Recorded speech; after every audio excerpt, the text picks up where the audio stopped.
खूनी चुड़ैल दुल्हन। आजा बहू, बड़े दिनों के बाद इस घर में कोई खुशी आ रही है। इस गांव में बड़े दिनों के बाद शांति से कोई शादी सफल हुई है। बस भगवान तुम दोनों के ऊपर ये कृपा बनाए रखे। माधुरी की सास ने बड़ी ही खुशी से अपनी बहू का स्वागत किया और जैसे ही माधुरी घर के अंदर आई, अचानक से दीवार पर लगी सौंदर्या की तस्वीर से माला उतरकर गिर पड़ी। ये एक बड़ी अनहोनी का संकेत था, लेकिन किसी ने ज्यादा इसके ऊपर ध्यान नहीं दिया और माधुरी की सास कमला उसे और गौतम को उनके कमरे में छोड़ आई। अरे वाह, तुम तो आज इन लाल गुलाबों की तरह ही सुंदर लग रही हो। माधुरी, माधुरी।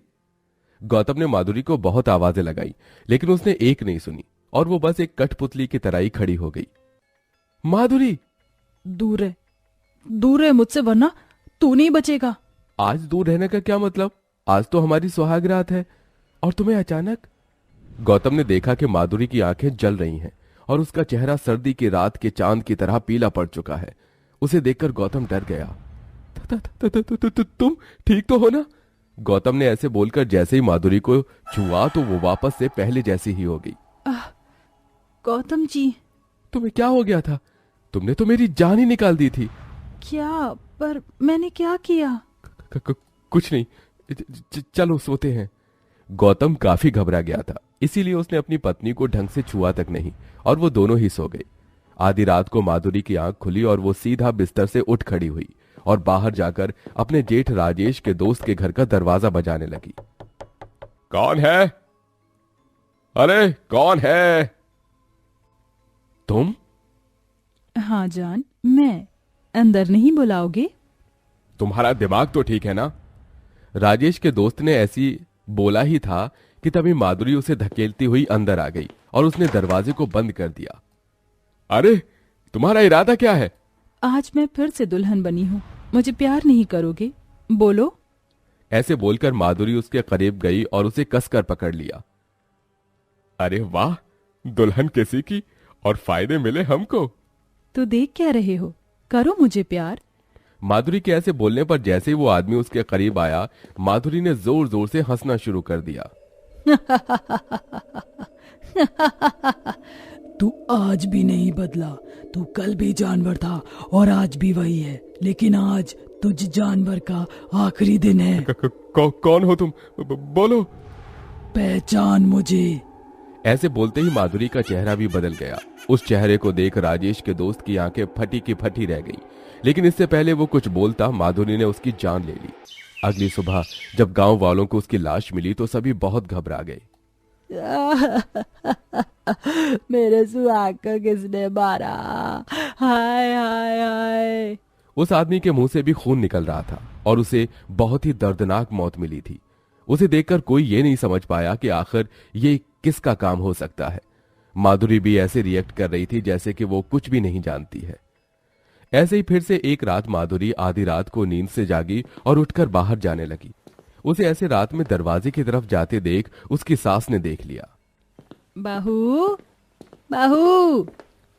सास की आवाज सुनकर माधुरी के कदम रुक गई और उसने जैसे ही पलटकर देखा तो उसकी सास के होश गुम हो गए। बहू, बहू तू? सौंदर्या बहू? इससे पहले कमला कुछ और बोल पाती, सौंदर्या ने उसके ऊपर वार कर दिया और वो बेहोश हो गई। उसके बाद सौंदर्या माधुरी के रूप में राजेश के दोस्त अनिल के घर जाने लगी। रास्ते में उसे दो गुंडे मिले। अरे अरे देख, कितनी सुंदर परी जा रही है। मैडम जरा रुको, हमें भी अपने दर्शन कराती जाओ। दर्शन करने हैं तुम्हें? बोलो, दर्शन करने हैं तुम्हें? अरे अरे ये तो, अरे भाग यहाँ से। इतनी जल्दी क्यों भाग रहे हो? आओ तुम्हें जन्नत दिखाती हूँ।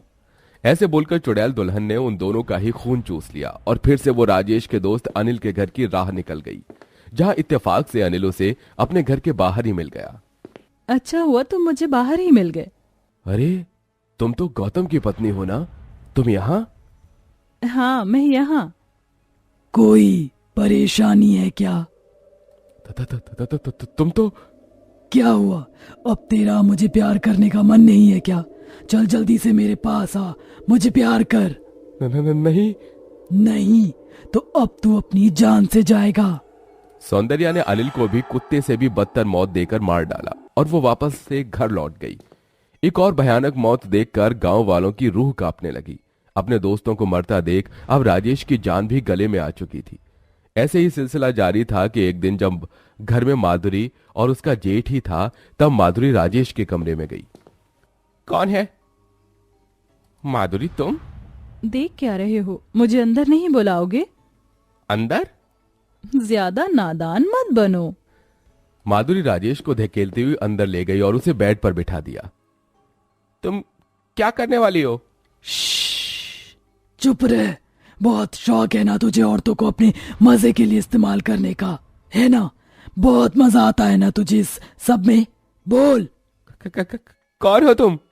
राजेश के ऐसे बोलते ही माधुरी का रूप फिर से बदल गया और वहां राजेश की पत्नी सौंदर्या दुल्हन के भेष में आ गई। उसकी आंखें लाल थी और चेहरा भयानक। तुम? हाँ, मैंने कहा था ना कि मैं लौट कर आऊंगी, लेकिन लगता है तू भूल गया। पर अब तू नहीं बचेगा। सौंदर्या ने राजेश को हवा में उठा लिया और उसमें 2-4 पटकियां लगाईं। चिल्ला और जोर से चिल्ला। आज तेरी इन चीख पुकार को कोई नहीं सुनेगा। जैसे तूने मुझे मारा वैसे ही आज तू भी मरेगा। 2 पापियों का तो विनाश हो गया, लेकिन मैं तुझे ऐसे नहीं मारूंगी। तू तड़प तड़प कर मरेगा। सौंदर्या ने राजेश के पूरे चेहरे पर खनौचे मार दी और उसको जगह जगह से नोच लिया। वो जोर जोर से चीख रहा था। इत्तेफाक से उसी वक्त गौतम काम से लौट आया और चीखें सुनकर वो भागता हुआ राजेश के कमरे में आ गया, जहां उसने देखा कि एक उल्टे पांव वाली औरत उसके भाई को घेरे हुए थी। भैया भैया, अब मैं क्या करूं? भैया! गौतम ने बहुत आवाजें लगाई, लेकिन उसकी किसी ने नहीं सुनी और उसी की आंखों के सामने सौंदर्या ने राजेश को खत्म कर दिया और उसके बाद वो माधुरी के शरीर से निकल गई और माधुरी बेहोश होकर जमीन पर गिर गई।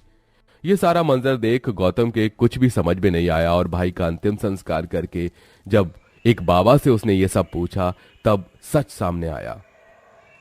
बाबा, उस चुड़ैल बनी दुल्हन ने मेरे भाई को क्यों मारा? आखिर कौन थी वो? और वो माधुरी के शरीर को जरिया क्यों बना रही थी? मेरे नक्षत्र बता रहे हैं कि वो तुम्हारे ही घर की सदस्य थी। वो कोई बुरी आत्मा नहीं थी, लेकिन एक सताई हुई आत्मा जरूर थी। तुम्हारे भाई ने अपनी बीवी को सुहाग रात पर अपने साथ साथ अपने दोस्तों को भी सौंप दिया था, जिसका सदमा सौंदर्या बर्दाश्त नहीं कर सकी और सुबह होते ही उसने अपने आप को आग लगा दी। क्या? लेकिन वो कहकर गई थी कि वो अपना बदला लेने लौटेगी। उसके बाद उसने माधुरी को मोहरा बनाया और वापस तुम्हारे घर में आई।